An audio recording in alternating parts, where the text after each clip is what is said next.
Hello అండి, అందరికీ నమస్తే. Welcome back to this is Lavanya YouTube. Margashira మాసం వచ్చేసింది. మార్గశిర మాసంలో విష్ణు ఆరాధన, అలాగే లక్ష్మీదేవి ఆరాధన చాలా ప్రముఖంగా చెప్పబడుతుంది. మార్గశిర మాసంలో వచ్చే గురువారం లేదా లక్ష్మీ వారానికి చాలా ప్రాముఖ్యత ఉంది. వరలక్ష్మి వ్రతం ఆచరించినట్లే ఈ మార్గశిర మాసంలో లక్ష్మీదేవిని గురువారం నాడు పూజిస్తే సకల ఐశ్వర్య ప్రాప్తి, అలాగే రుణబాధలు తొలగిపోతాయట. చాలామంది మార్గశిర మాసంలో వచ్చే ప్రతి గురువారం కూడా ఈ పూజను చాలా భక్తితో నిష్ఠతో చేస్తారు. ఈ పూజకి అన్ని పూజల్లా కాకుండా కొన్ని ప్రత్యేకమైన విధి విధానాలు, అలాగే నియమాలు, చెల్లించవలసిన నైవేద్యాలు, కొన్ని మార్పులు ఉంటాయి. అవి ఏమిటి అన్నవి ఈ వీడియోలో తెలుసుకుందాం. ఈ మార్గశిర మాసంలో వచ్చే గురువారం నాడు లక్ష్మీ పూజ చేయాలి అనుకున్న వాళ్ళు ఆ రోజు సూర్యోదయానికి ముందే నిద్రలేచి ఇల్లు శుభ్రం చేసుకుని కాలకృత్యాలు తీర్చుకొని తలస్నానం చేయాలి. ఆ తలస్నానం కూడా కుంకుడుకాయలు, షాంపూలు రుద్దుకోకుండా తలకి స్నానం మాత్రమే చేయాలి. అంటే మీరు ముందు రోజే తలస్నానం చేయాలి. గురువారం రోజు ఉదయాన్నే తలకు కనీసం నీళ్లను మాత్రమే పోసుకోవాలి. అలాగే ప్రత్యేకించి మీకు అంతగా వీలు కుదరకపోతే కనీసం ఈ పూజ ముగిసే వరకు అయినా తలకు నూనె రాసుకోవటం, అలాగే దువ్వెనను తలలో పెట్టుకుని దువ్వుకోవటం చేయకూడదు. అలాగే చక్కగా అలంకరించబడిన లక్ష్మీ అమ్మవారి యొక్క చిత్రపటాన్ని కానీ లేదా చిన్న విగ్రహాన్ని కానీ ఈ పూజకు సిద్ధం చేసుకోవాలి. ఇప్పుడు ఈ లక్ష్మీదేవి పూజలో సమర్పించే నైవేద్యాల విషయానికి వస్తే మొదటి గురువారం పులగాన్ని నైవేద్యంగా సమర్పించుకోవాలి. రెండవ గురువారం అట్లు, తిమ్మనం. మూడవ గురువారం అప్పాలు, పరమాన్నం. నాలుగవ గురువారం చిత్రాన్నం, గారెలు. ఐదవ గురువారం పూర్ణంబూరెలు. ఈ సంవత్సరం మార్గశిర మాసం డిసెంబర్ 5వ తేదీ మొదటి గురువారంగా ఈ పూజను చేసుకోవచ్చు. తరువాత 12వ తేదీ, మూడవ గురువారం 19వ తేదీ, నాలుగవ గురువారం డిసెంబర్ 26వ తేదీ, ఆఖరి వారం 5వ వారం జనవరి 2వ తేదీన ఈ గురువారాలు వస్తున్నాయి. ఈ పూజ యొక్క ప్రాముఖ్యత ఏమిటి అంటే మార్గశిర మాసంలో 4 వారాలు, పుష్యమాసంలో 1 వారం చేస్తేనే దీని పూర్తి పూజా ఫలితం మనకు దక్కుతుంది. ఒకవేళ మార్గశిర మాసంలో అసలు మనకి వీలు లేదు అనుకుంటే కనీసం మార్గశిర మాసంలో 1 వారమైన ఈ పూజను సంకల్పం చేసుకుని పుష్యమాసంలో మిగతా 4 వారాలను పూర్తి చేసుకోవచ్చు. ఇక ఈ వ్రత కథలోనికి వెళ్తాం. పూర్వం కళింగ దేశమందు ఒక బ్రాహ్మణుడు ఉండేవాడు. అతనికి సుశీల అను ఒక కూతురు కలదు. ఆమెకు చిన్నతనమున తల్లి చనిపోయింది కనుక సవతి తల్లి ఆమె పిల్లలను ఈమెను ఎత్తుకోమని చెప్పి ఈమెను ఆడించడానికి ఒక బెల్లం ముక్కను సుశీలకు ఇస్తూ ఉండేది. సుశీల ఆ సవతి పిల్లలను ఆడించుచు ఇంటి వద్ద సవతి తల్లి మార్గశిర లక్ష్మీ పూజ చేయటం చూసి ఆమె కూడా లక్ష్మీదేవి బొమ్మను పెట్టుకుని ఆ బొమ్మకు తల్లి ఇచ్చిన బెల్లం ముక్కను నైవేద్యం పెట్టి ఆడుకొనిచుండేది. కొంతకాలమునకు ఆమెకు యుక్త వయసు వచ్చింది. పెండ్లి అయింది. ఆమె అత్తవారింటికి వెళ్ళుచు తన బొమ్మలను కూడా తీసుకుని పోయింది. ఆమెతో మహాలక్ష్మి కూడా వెడలిపోయింది. అందుచే ఆమె అత్తవారింట ఆమెకు సకల సంపదలు కలిగెను. పుట్టింటి వారికి మాత్రం గర్భదారిద్ర్యం దాపురించెను. ఆ సంగతి ఆమె తెలుసుకుని తన తమ్ముణ్ణి రప్పించి ఒక చేతికర్రను తులిపించి దానిలో వరహాలు పోయించి అతన్ని ఇచ్చి పంపెను. అతడు దానిని తీసుకుని వెళ్ళుచు దారిలో ఒక చెట్టుకు దానిని చేరవేసి కాలకృత్యములు తీర్చుకొనుచుండెను. అంతలో ఆ దారిన పోవువారు ఆ కర్రని తీసుకుని పోయింది. అతడు వచ్చి ఆ కర్రను వెతుకగా అది దొరకలేదు. చేసేది లేక అతడు ఇంటికి పోయిను. కొన్నాళ్ళు ఆమెకు తమ్మునకు కబురు పంపి ఇంటికి రప్పించుకొని పరిస్థితి ఎలా ఉన్నది అని అడిగాను. అతడు ఇంటి పరిస్థితి ఎప్పటి వలనే దరిద్రముతో నిండి ఉన్నది అని తెలిపాను. అందుకు ఆమె విచారించి ఒక చెప్పుల జోడు నిండా వరహాలు పోయించి దానిపై గుడ్డను కప్పి ఆ జతను తండ్రికి ఇవ్వమని చెప్పి అతనికి ఇచ్చాను.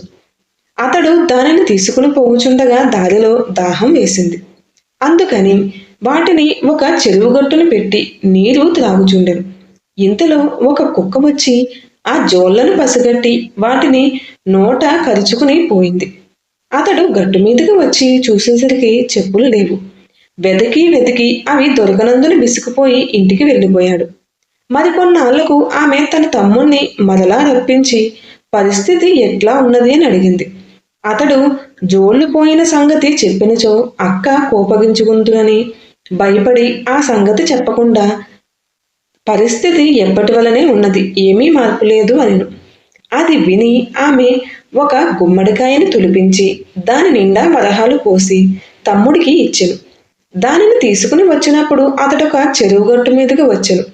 కాళ్ళు కడుగుకొనుటకు అతడు గుమ్మడికాయను గట్టు మీద పెట్టి నీటిలోనికి దిగెను. అప్పుడే ఆ దారిలో వెళ్ళుచున్న ఒక కోమటి అక్కడున్న గుమ్మడికాయను చూసి దానిని పట్టుకుని పోయాను. ఆ బ్రాహ్మణ పాలుడు చెరువు గట్టు మీద గుమ్మడికాయ కనబడకపోవడంతో ఇంటికి వెళ్ళిపోయాను.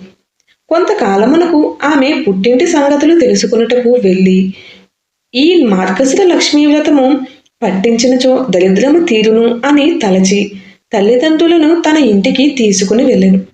ఒకనాడు ఆమె తల్లితో, అమ్మ, ఈ వేళ మార్గశిర లక్ష్మీవారము కనుక మనము నోము నోచుకోవలు, నీవు ఎంగిలి పడవద్దు అనెను.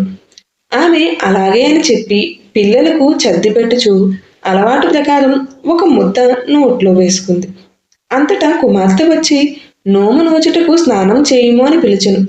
తల్లి ఆమెతో, అమ్మా, పిల్లలకు చద్ది అన్నము పెట్టుచు మరచిపోయి ఒక ముద్ద నోటిలో వేసుకున్నాను అని చెప్పాను. అది విని ఆమె వారికి భాగ్యములు కలుగుట కష్టము అనుకుని తాను మాత్రమే నోము నోచుకుంది. అంతలో రెండవ లక్ష్మీవారం వచ్చెను. నా వీడియోస్ చూస్తున్నారు కానీ ఎవరు ఛానల్ని సబ్స్క్రైబ్ చేయట్లేదండి. ప్లీజ్ ఛానల్ని సబ్స్క్రైబ్ చేసి అలాగే వీడియోకి ఒక లైక్ ఇవ్వండి. మీరు ఇలా సబ్స్క్రైబ్ చేస్తేనే నాకు ఇలాంటి మరిన్ని వీడియోస్ చేయడానికి మంచి సపోర్టింగ్గా ఉంటుంది. అప్పుడు ఆమె తల్లికి నోటిలో ఏమీయో వేసుకొనకుండా నోము నోచుకొనవలెనని చెప్పాను. ఆమె అందుకు ఒప్పుకొని పిల్లలకు తలంటి నీళ్లు పోస్తూ నూనె గిన్నెలో మిగిలిన నూనెను తలకు రాసుకుంది. కుమార్తె వచ్చి తల్లిని నోము నోచుకున్నట్టుకు స్నానం చేయవలసిందని కోరగా కానీ ఆమె మరచిపోయి తలకు నూనెని రాసుకున్న సంగతి చెప్పింది. అయ్యో, ఈ వారం కూడా వృధా అయినది అనుకుని ఆమె మాత్రమే నోచుకుంది. తరువాత మూడవ లక్ష్మీవారం వచ్చెను. ఆమె తల్లితో, అమ్మ, ఈ వారమైనా జాగ్రత్తగా ఉండి నోము నోచుకోమని గట్టిగా చెప్పాను. ఆమె అట్లానే చేస్తాను అని చెప్పి పిల్లలకు తలదువ్వుచు తాను కూడా తలదువ్వుకుంది. అంతలో కుమార్తె వచ్చి తల్లిని స్నానానికి రమ్మని పిలువగా తల్లి తాను మరచిపోయి తలదువ్వుకున్న సంగతి తెలిపింది. అది విని దరిద్రులను బాగు చేయట మానవులకు సాధ్యం కాదు అని అనుకుని తాను నోమును నోచుకుంది. కొద్ది రోజులకు నాలుగవ లక్ష్మీవారం వచ్చెను. ఈ వారమైనా తల్లి చేత నోమును నోపించాలి అని ఆమె పట్టుదలతో ఆమె తల్లిని ఒక గోతిలో కూర్చోబెట్టి పైన బల్లను వేసి తాను పని చేసుకుంది. ఇంతలో పిల్లలు అక్కడికి వచ్చి అరటిపండును తిని వాటిపై ఉన్న తొక్కను బల్ల సందులలో నుంచి గోతిలోనికి పడవేశారు. గోతిలోని తల్లి దురదృష్టవంతురాలైనందువలన ఆ తొక్కలను తినేసింది. అంతలో కుమార్తె బల్ల తీసి తల్లిని స్నానానికి రమ్మని పిలిచింది. ఆమె అరటిపండ్ల తొక్కలను తిన్న సంగతి చెప్పింది. అది విని ఆమె కుమార్తె మిక్కిలి విచారించి తానే నోమును నోచుకుంది. తరువాత 5వ వారము నాడు తల్లిని తన చీర కొంగుకు ముడివేసుకుని తన వెంట తిప్పుకొనుచు పనులన్నింటినీ చేసుకున్న తరువాత ఆమెకు స్నానం చేయించి నోము పట్టించింది. కూతురు పూర్ణం కుడుములు అంటే పూర్ణం బూరెలు నైవేద్యం పెట్టినప్పుడు మహాలక్ష్మీదేవి స్వీకరించింది. తల్లి పెట్టినప్పుడు మాత్రం స్వీకరించలేదు. అది చూసి కుమార్తె అలా చేయడానికి కారణం ఏమిటి అని లక్ష్మీదేవిని అడిగింది. అందులకు ఆమె, అమ్మాయి, నీవు చిన్నతనమున నీ బొమ్మలతో ఆడుకొనుచుండగా నీ సవతి తల్లి నిన్ను చీపురు పుచ్చుకుని కొట్టింది. అందుచేతనే నేను ఆమెను నైవేద్యం పుచ్చుకొనట్లేదు. అప్పుడు ఆ కుమార్తె, తల్లి, ఆమె తప్పు క్షమించి నైవేద్యం స్వీకరించి వారికి భాగ్యం ప్రసాదించమని కోరింది. ఆ ప్రార్థనకు విని మహాలక్ష్మి ప్రసన్నురాలుగా చేసుకుంది. తరువాత ఆమె తల్లితో నోముని నోపించి మొదటి వారం పులగాన్ని, 2వ వారం క్షీరాన్నమును, 3వ వారం నాడు ముద్ద కుడుములను, 4వ వారం నాడు పరమాన్నమును నైవేద్యములు పెట్టించి పుష్యమాసము లక్ష్మీవారం నాడు పూర్ణం బూరెలను సమారాధనకు పెట్టించి నోము పూర్తి చేయించింది. పిమ్మట ఆమె పుట్టింటి వారు దరిద్ర విముక్తులై ధనధాన్యములతో తొలతూగుచుండది. ఉద్యాపనము. పైన చెప్పిన విధంగా మార్గశిర మాసంలో వచ్చు 4 లక్ష్మీవారములు నోము నోచుకుని పుష్యమాసంలో మొదటి లక్ష్మీవారము పూర్ణం కుడుమలను మహాలక్ష్మికి నైవేద్యం పెట్టవలను. నోము నోచుకుని వారము కథ చెప్పుకొని అక్షంతలు వేసుకుని నేతి పిండి వంటలను ముత్తైదువులకు సహపంక్తి భోజనం పెట్టవలను. అందరూ ఒక్క రీతిగా ఉండవలను అని భావించుట తప్పు కాదు.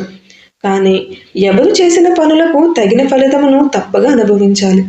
అనుభవ స్థితి లేనప్పుడు సిరితా వచ్చిన మోకాలట్టును అన్నట్లుగా సంపదలు వస్తున్నా తానే పోగొట్టుకునే స్థితి వస్తుంది.